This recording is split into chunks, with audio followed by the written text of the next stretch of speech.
So hello everyone, this is Varsha and welcome back to mastermind. तो guys ये video तुम्हारा ICSE Hindi पत्र लेखन के ऊपर होने वाला है। तुम में से बहुत सारे स्टूडेंट्स मेरे को लास्ट वीडियो में कमेंट्स करके बोल रहे थे कि वर्षा दीदी पत्र लेखन के ऊपर फॉर्मेट डिस्कस कीजिए। तो इस वीडियो में guys finally this video is out, जिसके अंदर मैं इस वीडियो के अंदर तुम्हें यहाँ पर एग्जैक्टली बताने वाली हूँ कि हिंदी में पत्र लेखन यानी कि दो टाइप्स का यहाँ पे पत्र लेखन होता है। लेटर 7 मार्क्स कैरी करेगा। दो टॉपिक रहेगा, एक यहाँ पर रहेगा फॉर्मल लेटर और एक रहेगा इनफॉर्मल लेटर। इनफॉर्मल लेटर को हम लोग अनौपचारिक पत्र बोलते हैं। तो इस वीडियो में मैं यहाँ पर अनौपचारिक पत्र का पूरा फॉर्मेट डिस्कस करने वाली हूँ कि अनौपचारिक पत्र यानी कि इनफॉर्मल लेटर तुम लोग कैसे यहाँ पर लिखते हो। यहाँ पर इनफॉर्मल लेटर हम लोग किसको लिखते हैं? अनौपचारिक पत्र पिताजी को, माताजी को, या फिर छोटे भाई को, छोटे बहन को, बड़े भाई को। तो इस तरीके से हम लोग फैमिली मेंबर्स, फ्रेंड्स को लिखते हैं। तो मैं यहाँ पर पूरा फॉर्मेट डिस्कस करने वाली हूँ। वीडियो गाइस इंपॉर्टेंट होने वाला है, वीडियो एंड तक जरूर फॉलो करना और ये फॉर्मेट तुम लोग फॉलो करना। एग्जाम में हिंदी के लिए तुम्हें फुल मार्क्स मिलेगा। So without wasting time let's start with this video. तो ये गाइस तुम्हारा इनफॉर्मल लेटर का फॉर्मेट है। इसको मैं बहुत ही ज़्यादा सिंपल रखूंगी ताकि हर एक आईसीएसई स्टूडेंट यहाँ पर अच्छा मार्क्स ला सके। फॉर्मेट के लिए यहाँ पर तुम्हारा मार्क्स रहता है हर एक चीज़ के लिए जो कि तुम लेटर में लिखोगे। देखो यहाँ पर जो फॉर्मल लेटर है और इनफॉर्मल, दो तरीके का लेटर, दो ऑप्शंस तुम्हें यहाँ पर देखने को मिलेगा। 2 ऑप्शंस, एक होगा औपचारिक पत्र यानी कि फॉर्मल लेटर, ऑफिशियल लेटर, और दूसरा होगा अनौपचारिक पत्र जो कि हम लोग इस वीडियो में डिस्कस कर रहे हैं। This is informal letter. Letter writing यहाँ पर 7 मार्क्स यहाँ पर तुम्हारा कैरी करेगा। और मैं सजेस्ट करूंगी गाइस कि दोनों टॉपिक बहुत अच्छे से देखना, औपचारिक पत्र का भी, अनौपचारिक पत्र का भी।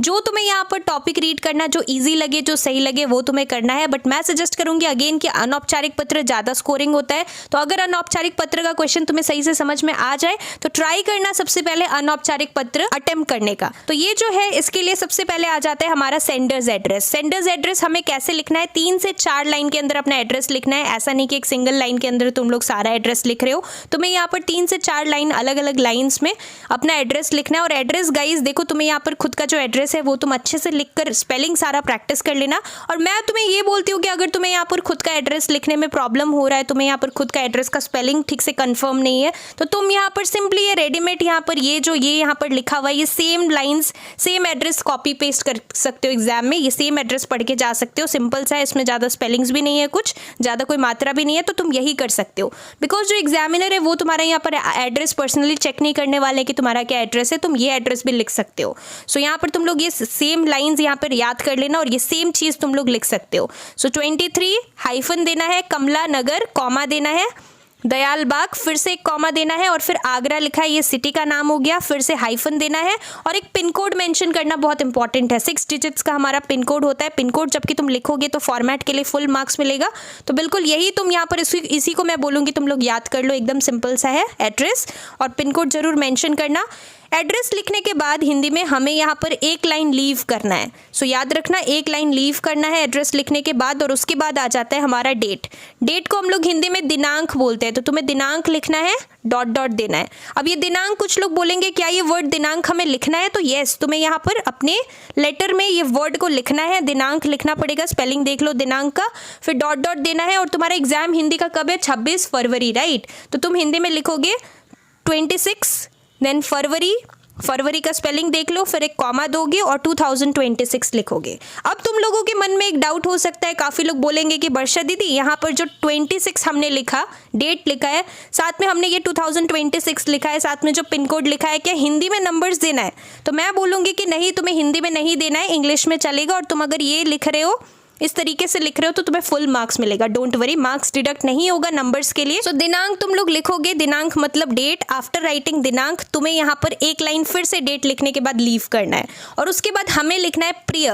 जैसे हम लोग इंग्लिश में डियर लिखते हैं, तुम्हें यहाँ पर हिंदी में प्रिय लिखना है। अब प्रिय देखो, तुम्हें कब लिखना है? प्रिय तब लिखना है जबकि तुम अपने किसी छोटे भाई बहन को पत्र लिख रहे हो।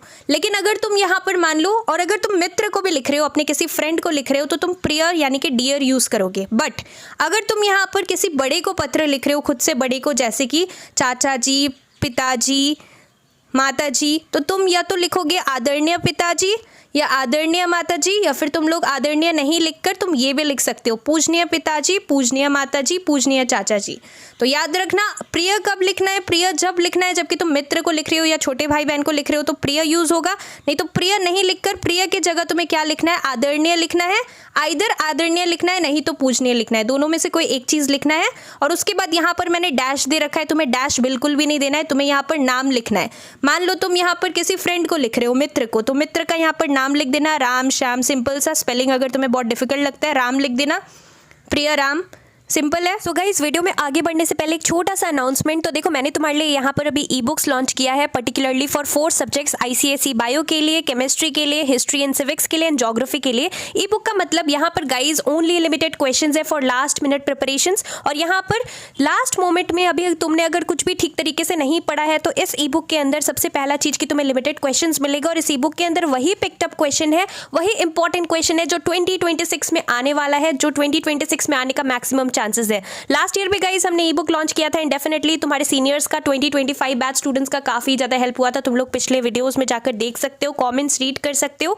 So let me tell you the price. यहाँ पर बायो का प्राइस है 145, for chemistry it is 135, history civics के लिए 128 and for geography it is 125। And let me tell you the benefits. सबसे पहले गाइज अगर हम लोग बात करें बायो का, तो बायो में जितना भी इंपॉर्टेंट यहाँ पर name the following type questions, MCQs, chapter wise तुम्हारा जितना भी डायग्राम बेस्ड क्वेश्चंस है, तुम्हें मोस्ट ऑफ द डायग्राम्स यहाँ पे ड्रॉ नहीं करना पड़ता है, डायग्राम्स दिया रहता है, you need to label the important parts, functions etcetera. तो तुम्हें यहाँ पर सारा जो है सारा कुछ यहाँ पर इंपॉर्टेंट दिया हुआ है। और गाइज मैं इतना बड़ा चीज बोल रही हूँ कि अगर तुम कुछ भी नहीं करते हो और सारा का सारा क्वेश्चन यहाँ से ई बुक से बस कर लेते हो, इवन अपना टेक्स्ट बुक भी ठीक तरीके से अगर तुम फॉलो नहीं करते हो, जस्ट यहाँ से सारा क्वेश्चन कर लेते हो, तो तुम्हारा यहाँ पर गाइज 90% सिलेबस इजिली यहाँ से कवर हो जाएगा। एंड टाइम में अभी ये काफी ज्यादा हेल्प करेगा तुम्हें यहाँ पर प्रिपरेशंस करने में। And the best part is that it is a handwritten e book, solutions भी प्रोवाइडेड है इसके अंदर, डिस्क्रिप्शन में लिंक है, do check it out if you want to score good marks in your ICSE 2026 board exams.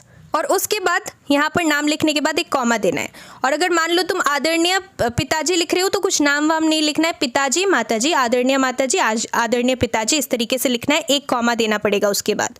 उसके just नीचे देखो, अगर तुमने फ्रेंड को लिखा होगा तो तुम प्रिय यूज करोगे, तो यहाँ पर उसके नीचे लिखोगे शुभाशीष।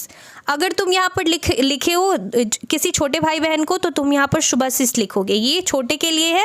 लेकिन अगर तुमने यहाँ पर माताजी या पिताजी, चाचा जी को लिखा है, चाची जी को लिखा है पत्र, तो यहाँ पर मधुर स्मृति तुम्हें लिखना पड़ेगा या फिर सादर प्रणाम लिखना पड़ेगा। ये दोनों में से कोई एक लिखना है। अगर तुम बड़े को लिख रहे हो तो दोनों में से कोई एक को लिखना है। और उसके बाद यहाँ पर पूर्ण विराम देना है, यानी कि जैसे इंग्लिश में फुल स्टॉप होता है, हिंदी में यहाँ पर हम लोग ऐसे देते हैं राइट आंसर में, तो तुम्हें यहाँ पर पूर्ण विराम देना है। तो ये हो गया। और उसके जस्ट नीचे कोई लाइन लीव नहीं करना है यहाँ पर, और तुम्हें अपना लेटर को स्टार्ट करना है। अब जबकि तुम लेटर स्टार्ट कर रहे हो, चाहे तुम छोटे को लिख रहे हो या खुद से बड़े को लिख रहे हो, तुम्हें यहाँ पर ये रेडीमेड लाइन्स है, तुम लोग इसको याद कर सकते हो। एक लाइन स्टार्टिंग का, आशा है कि घर पर सब कुशल पूर्वक होगा। और उसके बाद अपना लेटर स्टार्ट करना, इंट्रो लिखना, बॉडी लिखना और कंक्लूजन। 3 पार्ट्स में अपना लेटर को डिवाइड करना है, 3 पैराज में। ये नहीं कि एक सिंगल पैरा में तुम हिंदी का लेटर लिख रहे हो, ऐसे इंग्लिश की तरह हिंदी में भी 3 पार्ट्स में अपना लेटर को डिवाइड करना, इंट्रो, बॉडी एंड कंक्लूजन। और ये लाइंस तुम लोग याद करके जा सकते हो, आशा है कि घर पर सब कुशल पूर्वक होगा, ये चीज़ लिखना है। और उसके बाद यहाँ पर 3 पार्ट्स में अपना लेटर को डिवाइड करना। अब मान लो तुम्हारा यहाँ पे लेटर खत्म हो गया, टॉपिक के अकॉर्डिंग होगा, टॉपिक देख लेना एग्जाम में क्या टॉपिक आ रहा है, उस हिसाब से तुम्हें लिखना है। लास्ट में तुम पूर्ण विराम दे दोगे। फिर यहाँ पर एक लाइन लीव करना है। मान लो यहाँ पर हमारा खत्म हुआ है तो तुम्हें एक लाइन को लीव करना है लेटर खत्म होने के बाद। और फिर हमें यहाँ पर ये लिखना है, अगर तुम यहाँ पर तुम्हें लिखना है तुम्हारा मित्र। अगर तुमने मित्र को लिखा होगा तो तुम्हारा मित्र, कॉमा देना है। अगर मान लो तुमने यहाँ पर पिताजी को लिखा है पत्र, तो आपकी बेटी या फिर आपका बेटा लिखना है, फिर एक कॉमा देना है। डिपेंड करेगा क्वेश्चन पे, टॉपिक पे डिपेंड करेगा कि किसको बोला गया है पत्र लिखने के लिए। अगर तुम यहाँ पर अपने छोटे भाई या बहन को लिख रहे हो तो तुम्हारी बड़ी बहन या तुम्हारा बड़ा भाई, इस तरीके से लिखना है। अगर तुम किसी फ्रेंड को लिख रहे हो तो तुम्हारी सखी, इस तरीके से यहाँ पे लिखना है। और लास्ट में कॉमा देने के बाद इधर तुम जो भी लिखोगे कॉमा दोगे और लास्ट में यहाँ पर अपना नाम लिखना है। अब नाम के लिए मैंने यहाँ पे डैश दे रखा है, तुम्हें डैश नहीं देना है, ये जस्ट मैंने दिखाया है कि यहाँ पर तुम्हें खुद का नाम लिखना है। ओनली फर्स्ट नेम लिखना है, don't write your full name, तुम्हें बस खुद का फर्स्ट नेम लिखना है। फर्स्ट नेम से ही मतलब रहेगा यहाँ पर औपचारिक पत्र अनौपचारिक पत्र में। फर्स्ट नेम हम लोग क्यों लिखते हैं, बिकॉज तुम यहाँ पर बेसिकली उन लोगों को लिख रहे हो जो तुम्हें ऑलरेडी जानता है, तो तुम्हें बस नाम लिखना है, तुम्हें अपना टाइटल सरनेम यहाँ पर मेंशन नहीं करना है। तो इस तरीके से गाइज ये सिंपल सा फॉर्मेट था इनफॉर्मल लेटर यानी कि अनौपचारिक पत्र का हिंदी का। अगर तुम चाहते हो कि मैं फॉर्मल लेटर यानी कि औपचारिक पत्र के भी ऊपर वीडियो बना दूँ तो तुम लोग मेरे को कमेंट करके बताना, मैं बना दूंगी उसके भी ऊपर। बाकी ये फॉर्मेट तुम लोग कहीं नोट डाउन करके रखो, बहुत ही सिंपल सा फॉर्मेट है और ये अगर तुम लोग फॉलो करते हो तो डेफिनेटली गाइज तुम्हें फुल मार्क्स मिलेगा लेटर में। So that's all for this video guys. बाकी मैंने एसे का इंपॉर्टेंट टॉपिक्स के ऊपर यहाँ पर लास्ट वीडियो में बात किया था, highly expected topics for Hindi. अगर तुमने वो वीडियो नहीं देखा है तो इसी वीडियो के नीचे डिस्क्रिप्शन में लिंक मिल जाएगा, do check it out and all the best for your Hindi board exams.